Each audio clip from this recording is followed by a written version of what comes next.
पिछले 20 साल से ये किताब पर्सनल फाइनेंस में नंबर 1 जा रही है और इसकी मेन वजह ये है कि ये हमें वो ट्रेड्स और वो सीक्रेट्स बताती है पैसे के बारे में जो हमें ना स्कूलों में पढ़ाया जाता है, ना यूनिवर्सिटीज में, और ना ही हमें घर पे ये ट्रेनिंग मिलती है। तो आज हम एक्सप्लोर करेंगे 6 ऐसे पॉइंट्स जो इस बुक की समरी बयान करते हैं कि किस तरह पैसे कमाए जाते हैं और किस तरह उनको इन्वेस्ट किया जाता है और अपनी वेल्थ क्रिएट की जाती है।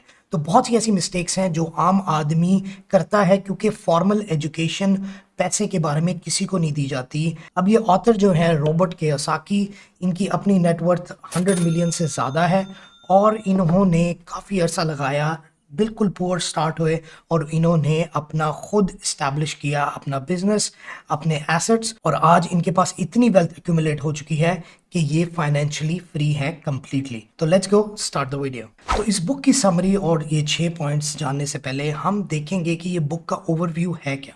तो होता कुछ यूँ है कि रॉबर्ट जो है वो अपनी यंग एज में ही रियलाइज़ कर लेते हैं कि वो काफ़ी पुअर हैं, क्योंकि वो स्कूल जब जाते हैं तो वो देखते हैं कि काफ़ी ऐसे स्टूडेंट्स हैं जिनके पास काफ़ी पैसा है, जिनके पेरेंट्स काफ़ी कमाते हैं, और उनसे वो अगर कंपेयर करें तो वो काफ़ी पीछे हैं। तो वो अपने फादर के पास जाते हैं और पूछते हैं वो क्या ऐसी चीज़ है जो मुझे अमीर बना सकती है। तो उनके फादर के पास कोई इतना खास जवाब नहीं होता, तो वो उनको कहते हैं कि तुम्हारा जो दोस्त है माइक, उसके फादर के पास जाओ, वो काफ़ी सक्सेसफुल होने वाले हैं और वो तुम्हें अच्छा गाइड कर सकते हैं। तो रॉबर्ट बेसिकली करते ये है कि वो कहते हैं कि मेरे जो एक्चुअल फादर थे वो थे पुअर डैड। हालांकि वो पुअर नहीं थे, उनके पास काफ़ी पैसा था, वो एक्चुअली पीएचडी होल्डर थे, यूनिवर्सिटी में पढ़ाते थे, उनके पास गाड़ी भी थी, घर भी था, लेकिन उनकी मेंटालिटी जो थी वो एक गरीब इंसान की थी, जिसकी वजह से उनके करियर के एंड पे उनके पास कुछ दिखाने को था नहीं। उनके पास पैसे एक्यूमुलेट नहीं हुए, ना ही उनके पास कोई वेल्थ एक्यूमुलेट हुई।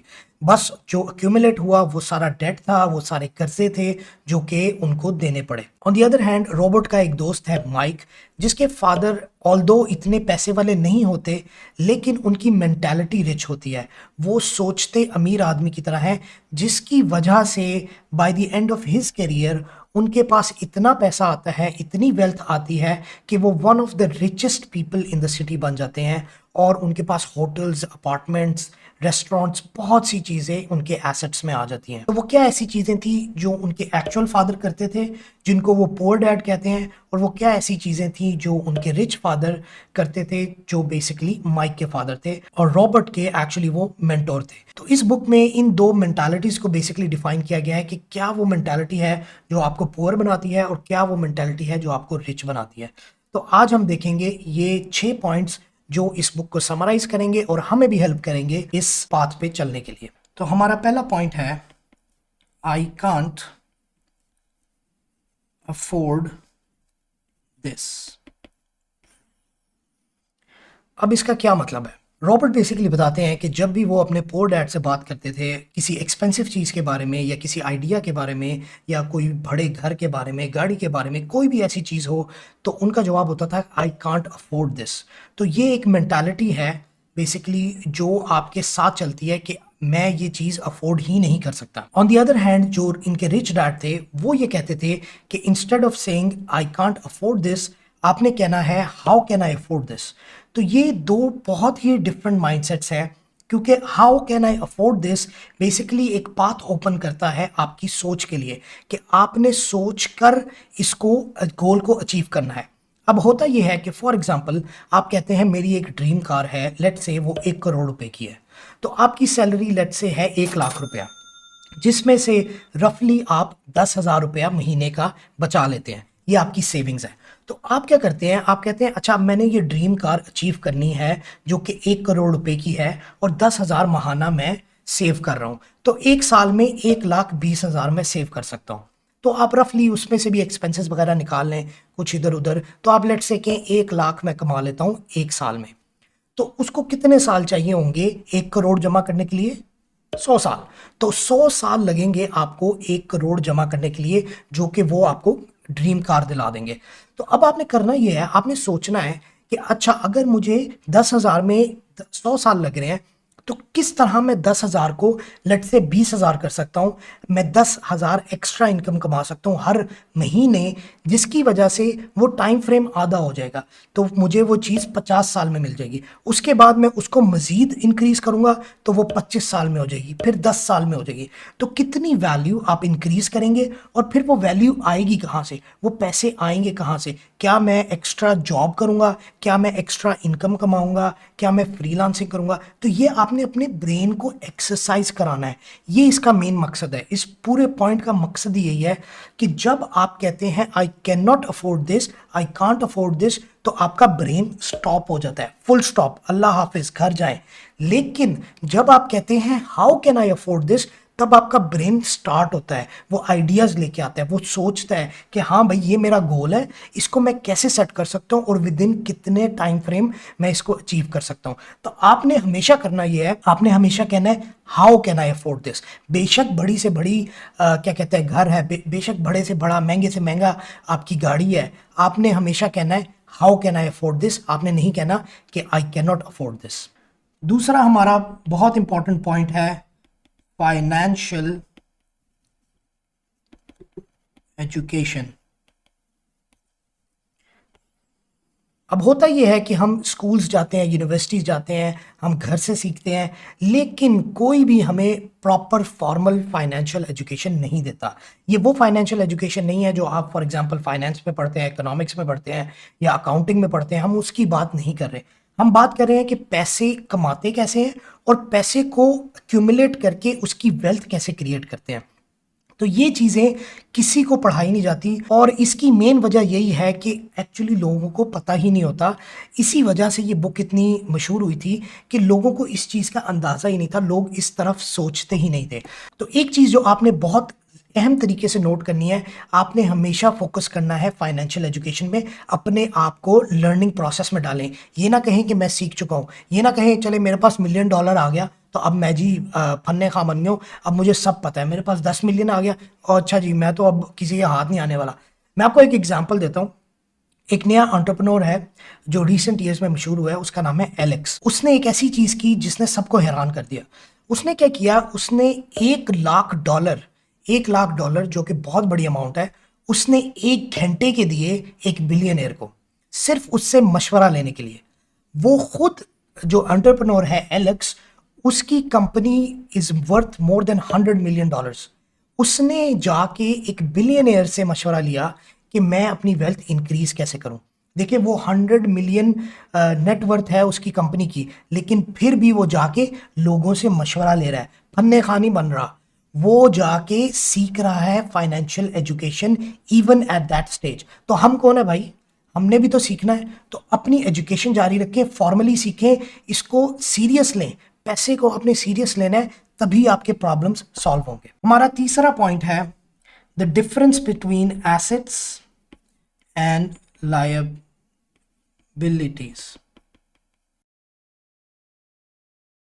अब होता यह है कि एसेट्स और लाइबिलिटीज़ ऐसी चीज़ें हैं जो हमें पढ़ाई जाती हैं यूनिवर्सिटीज़ में, स्कूल्स में, और स्पेशली अकाउंटिंग के कोर्सेज़ के अंदर ये हमें चीज़ पढ़ाई जाती है। लेकिन रॉबर्ट ये कहते हैं कि ये जो आपको पढ़ाया जा रहा है एसेट्स और लाइबिलिटी के बारे में, ये उसको फर्दर सिंप्लीफाई करेंगे और उनकी डेफिनेशन बेसिकली डिफरेंट है बाकियों से।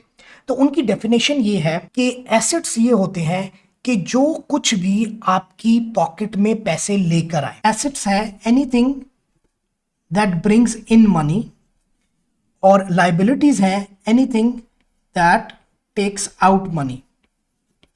आपकी जेब से पैसा जा रहा है, एसेट्स पैसा आ रहा है, लाइबिलिटीज पैसा जा रहा है। अब अकाउंटिंग में फॉर एग्जांपल अगर हम देखें तो कहा जाता है कि आपकी जो बिल्डिंग है, फॉर एग्जांपल आपका जो घर है, बेशक आपने मॉर्गेज पे लिया हुआ है, ये आपका एक एसेट है। आपकी गाड़ी जो है वो आपका एक एसेट है। लेकिन रॉबर्ट कहते हैं ये नहीं, ये एक्चुअली ट्रू नहीं है, बिकॉज आपके घर के पैसे खुद दे रहे हैं, तो वो आपकी जेब से पैसे जा रहे हैं, वो आपकी वेल्थ डिक्रीज कर रहा है बेसिकली। और same thing goes for car, जो कि इवन वर्स्ट इन्वेस्टमेंट है, बिकॉज एक तो उसकी वैल्यू डिप्रिशिएट हो रही है, ऊपर से आप उसकी इंस्टॉलमेंट्स पे कर रहे हैं, तो ये आपके लिए लाइबिलिटीज हैं, ये आपके लिए एसेट्स नहीं है। हाँ, अगर आप एक नया घर लेते हैं जो कि सिर्फ रेंट आउट के लिए है, then it becomes an asset, क्योंकि वो आपको मंथली इनकम देगा, आपकी जेब में पैसा आएगा, ना कि जेब से पैसा जाएगा। तो ये बहुत बड़ा डिफरेंस है जो कि आपने समझना है। अकाउंटिंग के डेफिनेशन को आप एक साइड पे रखें, ठीक है, वो फॉर्मल एजुकेशन के लिए ठीक है, लेकिन रियलिटी में जब आप आते हैं तो थोड़ा सा बिगर पिक्चर जूम आउट करें, बिगर पिक्चर को देखें कि क्या वाकई इससे मुझे फ़ायदा हो रहा है, क्या ये 30 साल बाद 50 साल बाद जाके मुझे फ़ायदा देगा, क्या मेरी नेक्स्ट जनरेशन को फ़ायदा देगा। आपने देखना है कि मुझे अभी किस चीज़ का फ़ायदा है in the short term, in the coming long term. ये नहीं कि जब मैं मर जाऊं तो उसके बाद ये मेरी प्रॉपर्टी बन जाएगी, तो ये हो जाएगा तो वो हो जाएगा। आपने अपने टाइम पीरियड के अंदर सोचना है। ये नहीं कि 50 साल बाद मिलियनेयर बन गए तो वाह जी वाह क्या बात हुई। वो तो आप जॉब से भी 50 साल बाद मिलियनेयर बन सकते हैं। बात तो तब हो जब आप 5 साल के अंदर प्लान करके मिलियनेयर बने। अच्छा, पॉइंट नंबर 4 आ जाता है हमारा, rich don't work for money. अब आप कहेंगे rich don't work for money, तो भाई फिर किसके लिए काम करते हैं वो? रिच पैसे के लिए काम नहीं करते, पैसा उनके लिए काम करता है। Rich don't work for money, money works for the rich. ये बेसिकली इन्होंने बताया है अपनी बुक के अंदर कि आपने करना ये होता है कि आपने पैसे को अपने लिए एम्प्लॉय रख लेना है, कि पैसा आपको कमा के दे रहा है। अच्छा, अब ये कैसे होता है? इन्होंने अपनी बुक के अंदर एग्जाम्पल दी कि जब वो खुद बच्चे ही थे तो उनका दोस्त और वो माइक और रॉबर्ट, तो इन दोनों ने बैठ के, हालांकि यंग ही थे, इन्होंने बैठ के सोचा कि हम क्या कर सकते हैं। आइडियाज जनरेट हुए, इधर उधर से बातें उन्होंने डिस्कस की, तो फाइनली उनको ये आइडिया आया कि वो क्या करेंगे, एक लाइब्रेरी के अंदर से वो यूज्ड कॉमिक बुक्स जो वो फेंक देते हैं वो कलेक्ट करेंगे। तो वो एक लाइब्रेरी गए और उन्होंने वो यूज्ड कॉमिक बुक्स ली। लाइब्रेरी ने कहा कि भाई आपने इसको बेचना नहीं है, फिर हम आपको दे देंगे, तब आप रख सकते हैं। तो उन्होंने कहा हाँ जी हम नहीं बेचेंगे, हमें सिर्फ पढ़ने के लिए चाहिए। तो उन्होंने वहां से किताबें ली और अपने घर जाके बेसमेंट के अंदर उन्होंने एक लाइब्रेरी खोल दी सिर्फ बच्चों के लिए, कॉमिक बुक्स पढ़ने के लिए। और उन्होंने क्या किया कि अपनी सिस्टर को उन्होंने काउंटर पे बिठा दिया कि जो इन आउट कैश फ्लो देखती रहे कि भाई कितने पैसे आ रहे हैं, कितने जा रहे हैं, कौन अंदर आ रहा है, कौन जा रहा है। बेसिकली एक रिसेप्शनिस्ट बना दिया। तो हुआ ये कि वो दो बच्चे माइक और रॉबर्ट, उन्होंने ये एक छोटा सा बिजनेस स्टार्ट किया जो कि उनको पैसे जनरेट करके दे रहा था। तो जो बच्चा कॉमिक बुक्स पढ़ने आता था वो पर आवर के हिसाब से उनको पैसे देता था। पैसे बहुत कम थे क्योंकि बच्चों की बात हो रही है, लेकिन एक इनकम जनरेशन हो गई और वो हो गई पैसिवली। अब आप कहेंगे एक मिनट, ये पैसिव क्या है? What is passive? अब हमने डिस्कस करना है दो डिफरेंट इनकम टाइप्स को, एक्टिव और सेकंड है पैसिव। आपकी एक्टिव इनकम जो होती है ये बेसिकली आपके टाइम के साथ कनेक्टेड होती है। इसका सबसे बड़ा इशू ये होता है आपका टाइम और आपके पैसे, they are linked together. On the other hand passive के अंदर आपका टाइम और आपके पैसे, they are not linked together. अब इसको हम कैसे एक्सप्लेन कर सकते हैं? अगर आप एक फ्रीलांसर हैं, अगर आप एक प्रोफेशन में काम कर रहे हैं, फॉर एग्जांपल आप टीचर हैं, तो अगर आप लेट से 1 घंटा पढ़ाते हैं तो आपको 1,000 रुपया मिल जाता है। अगर आप 10 घंटे पढ़ाएंगे आपको 10,000 मिल जाएंगे। अगर आप 100 घंटे पढ़ाएंगे आपको 1,00,000 रुपया मिल जाएगा। तो ये हो गया एक्टिव इनकम। आप जितने घंटे लगा रहे हैं उतने घंटे के आपको पैसे मिल रहे हैं। यही हो गया फ्रीलांसिंग में। आप एक प्रोजेक्ट पकड़ते हैं, उसको 100 घंटे लगते हैं कंप्लीट करने में, पर आवर के हिसाब से आपको पैसे मिल जाते हैं। अब इसमें मसला क्या है? इसमें मसला ये है कि इसकी स्केलेबिलिटी बहुत ख़राब है। इसको स्केल नहीं किया जा सकता बिकॉज आपके पास एक दिन में 24 घंटे हैं, उससे ज़्यादा आप ला नहीं सकते। अब आप 24 घंटे भी अगर लगाते हैं एक दिन में या पढ़ाते हैं तो आपको 24,000 से ज़्यादा इनकम नहीं आ सकती, जो कि स्टिल इम्पॉसिबल है बिकॉज 24 घंटे तो आप पढ़ा नहीं सकते। ज़्यादा से ज़्यादा 12-16 घंटे पढ़ा लेंगे तो 16,000 पर डे आपकी मैक्स कैपेसिटी है। उसके बाद आप नहीं जनरेट कर सकते इनकम। तो ये मसला होता है एक्टिव इनकम में। On the other hand passive income जो होती है वो ऑटोमेटिकली जनरेट करती है, आपके टाइम के साथ लिंक्ड नहीं होती। फॉर एग्जाम्पल आप एक घर खरीद लेते हैं और उससे आपको रेंटल इनकम आता रहता है। अब इवेंचुअली आप मजीद घर खरीद के आप ज़्यादा पैसे भी कमा सकते हैं, उसकी लिमिटेशन कोई नहीं है। अनलिमिटेड नंबर ऑफ घर आप खरीद सकते हैं और अनलिमिटेड नंबर ऑफ रेंट आप एक्यूमुलेट कर सकते हैं। इसी तरह मैं फॉर एग्जांपल ज़्यादातर पैसिव इनकम्स पे ही जाता हूँ। मैं हमेशा सोचता हूँ क्या ये जो अपॉर्चुनिटी आई है ये पैसिव है कि एक्टिव है। मैं आपको अपनी एग्जांपल देता हूँ। मुझे बहुत ज़्यादा प्रोजेक्ट्स की ईमेल्स आती हैं। इवन मुझे जब मैंने स्टार्ट किया था तो मुझे शुरू में ही एक रशिया से ईमेल आई थी कि जी हमारी मार्बल के स्लैब्स होते हैं 5-5 6-6 मीटर के, उसके अंदर हमने डिफेक्ट्स ढूंढने होते हैं, तो आप हमें एक कंप्यूटर विजन से इसका सोल्यूशन ढूंढ दें तो हम आपको बहुत अच्छे पैसे देंगे। तो मैं उस वक्त भी मना कर दिया था कि मैं ये नहीं कर सकता, क्योंकि उस वक्त मुझे अंदाज़ा था कि ये एक्टिव फॉर्म ऑफ इनकम है। अगर मैं अपना टाइम उनके प्रोजेक्ट बनाने में लगा दूंगा तो मैं कितने प्रोजेक्ट कर लूँगा, एक प्रोजेक्ट, दो प्रोजेक्ट, तीन प्रोजेक्ट, एक वक्त में मैं एक एक्स अमाउंट ऑफ प्रोजेक्ट्स कर सकता हूँ। लेकिन यही चीज़ अगर मैं कोर्स बना के बेचता हूँ, अगर मैं फॉर एग्जांपल एक दफ़ा कोर्स रिकॉर्ड करता हूँ और वो फिर हज़ारों लोग खरीद सकते हैं, तो इससे आप ज़्यादा लोगों को रीच आउट भी कर सकते हैं और इससे आप पैसे भी ज़्यादा कमा सकते हैं, क्योंकि अब जो कोर्स बन चुका है वो बिकता रहेगा और उसको लोग खरीदते रहेंगे, आपको उसकी कोई इनपुट रिक्वायर्ड नहीं है। तो ये होता है difference between active and passive. तो आपने करना ये है कि जब भी आपके पास कोई अपॉर्चुनिटी आए, आपने देखना है क्या ये एक्टिव है, क्या ये पैसिव है। डेफिनेटली एक्टिव आप नहीं छोड़ सकते। शुरू में आपको मोस्टली एक्टिव काम करना पड़ता है। जब एक्टिव काम से पैसे ज़्यादा आना शुरू हो जाए, उसके बाद आप उसको एसेट्स में इन्वेस्ट करके पैसिव इनकम बनाना शुरू कर सकते हैं। तो ये बेसिकली आइडिया है एक्टिव और पैसिव इनकम का। हमारा पॉइंट नंबर 5 है लग्जरी आइटम्स। क्या हमें लग्जरी आइटम्स खरीदनी चाहिए, कब खरीदनी चाहिए, क्या हमें बिल्कुल भी नहीं खरीदनी चाहिए, ये सारी बातें हम डिस्कस करेंगे। तो बेसिकली रॉबर्ट इस बुक में कहते हैं कि अगर आपने लग्जरी आइटम्स खरीदनी है, फॉर एग्जांपल ज़रूरी नहीं कि ये बहुत ही महंगी चीज़ें हों, ये मीडियोकर चीज़ें भी हो सकती हैं। फॉर एग्जांपल नया आईफोन हो सकता है, आपकी मैकबुक हो सकती है, या कोई अच्छी वीडियो लाइट हो सकती है, अच्छा कैमरा हो सकता है अगर आप यूट्यूब कर रहे हैं। तो ये सारी चीज़ें भी आपकी लग्जरी आइटम्स में आ सकती हैं। तो आपने लग्जरी आइटम्स कब खरीदनी है, ये सवाल पैदा होता है। तो आपने करना ये है कि रॉबर्ट कहते हैं कि आपने एक्टिव सोर्स ऑफ इनकम से लग्जरी आइटम्स नहीं खरीदनी। मतलब अगर आप सैलरी बेस्ड काम कर रहे हैं तो जो सैलरी से पैसे आते हैं उससे आपने गाड़ी नहीं खरीदनी, उससे आपने नया आईफोन नहीं खरीदना। आपने करना ये है कि वो जो पैसे आए हैं उनको आपने एक पैसिव इनकम में जनरेट करना है। आपने पहले उससे एसेट्स खरीदने हैं। फॉर एग्जांपल आप एक छोटी दुकान खरीद लेते हैं और उस छोटी दुकान का आपको रेंटल आना शुरू हो जाता है 20,000 30,000 महीने का, और उस 20-30,000 महीने से आप इंस्टॉलमेंट पे करते हैं अपने फ़ोन की, अपनी गाड़ी की, अपने लैपटॉप की, जो भी चीज़ें आपने खरीदनी है। तो आइडिया बेसिकली ये है कि आपकी एक्टिव इनकम है जो कि आपकी जॉब है, ठीक है, ये आपका जॉब है, बिजनेस है, कुछ भी हो सकता है। इससे आपने डायरेक्टली जाके अपनी गाड़ी नहीं खरीदनी। ये बेसिकली आइडिया है। आपने एक्टिवली जॉब से गाड़ी नहीं खरीदनी। आपने करना ये है कि आपने इसको पहले इन्वेस्ट करना है एक एसेट में। जब वो एसेट इतना मैच्योर हो जाए कि वो आपको इनकम जनरेट करना शुरू कर दे, तो फिर आप उसको यूज कर सकते हैं अपनी गाड़ी खरीदने के लिए।